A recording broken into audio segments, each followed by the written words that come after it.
सर्वसामान्यांच्या हक्काचा आवाज जागर जनस्थान। अचानक आक्रमण झालेल्या माथेफिरून तब्बल 3 तास कुटुंबियांसह पोलीस यंत्रणेला देखील वेठीस धरलाय। अखेर अग्निशामक दल आणि पोलिसांनी केलेल्या धाडसामुळे माथेफिरूला ताब्यात घेत त्याची रवानगी आता रुग्णालयात करण्यात आली आहे। सर्वांनीच यावेळी सुटकेचा निश्वास सोडलाय। नाशिक रोड परिसरातील भारत भूषण सोसायटीच्या मागे असलेल्या एका रो हाऊसमध्ये माथेफिरूने हा धिंगाणा घातलाय। नांदगाव तालुक्यातील कुसमते गावातील किशोर पांडे हा तरुण मानसिक आजाराने पीडित आहे। त्याची बहीण भारत भूषण सोसायटीच्या मागे रो हाऊसमध्ये राहते।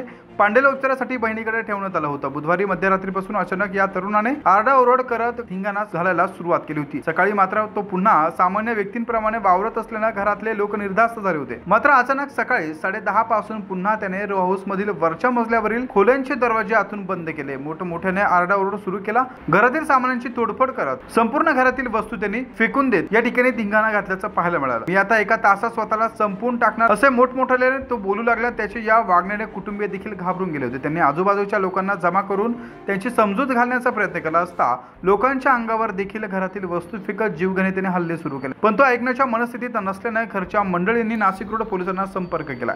काही वेळातच मग प्रसंगावधान राखत नाशिक रोड पोलीस ठाण्याचे वरिष्ठ पोलीस निरीक्षक रामदास शेळके व गुन्हे शोध पथक तसेच इतर अधिकारी व कर्मचारी वेळ न दवडता घटनास्थळी दाखल झाले। माथेफिरू असलेल्या वरच्या खोलीकडे पोलीस जात असताना त्याने पोलिसांच्या दिशेने आक्रमक पद्धतीने हल्ला चढवत मुसळी व इतर भांडे फिरकवले। जवळ आला तर मी स्वतःला आग लावून घेईल अशी धमकी देखील तो पोलिसांना देऊ लागला। यावेळी पोलीस देखील मोठ्या प्रमाणात चक्रव्यूहात बसल्याचं देखील पाहायला मिळालं। मात्र मनपरिवर्तित करण्याचा प्रयत्न केला असला तरी हा व्यक्ती आता ऐकण्यास तयार नव्हता। मात्र यानंतर अग्निशमन दलाला देखील पाचारण करण्यात आलं। पण माथेफिरूने वरती असलेल्या कपड्यांना आग लावण्यास सुरुवात केली आणि सर्वच धोरणांचा लोट बसला। यावेळी अग्निशमन दलाच्या कर्मचाऱ्यांनी पाण्याचा वापर करून ही आग विझवण्याचा प्रयत्न केला। आग विझवत या तरुणावर देखील पाण्याचा फवारा मारण्यात आला। त्यामुळे माथेफिरूचे लक्ष विचलित झाले आणि पोलिसांनी त्याच्या दिशेने धाव घेत त्याला ताब्यात घेतलाय। त्यानंतर सर्वांनी सुटकेचा निश्वास सोडलाय। हातपाय बांधून त्याला रुग्णवाहिकेतून आता रुग्णालयात दाखल केलंय। जागर जनस्थानसाठी संदीप नवसे, नाशिक रोड।